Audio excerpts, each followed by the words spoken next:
తన ప్రాణాలే నీవని ధర్మేచగా తన మనసంత నీదని అర్థేచగా తన వలపంత నీకని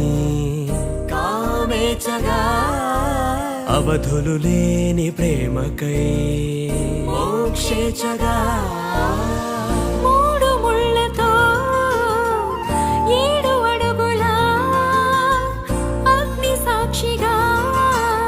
ఇద్దరు ఒకటిగా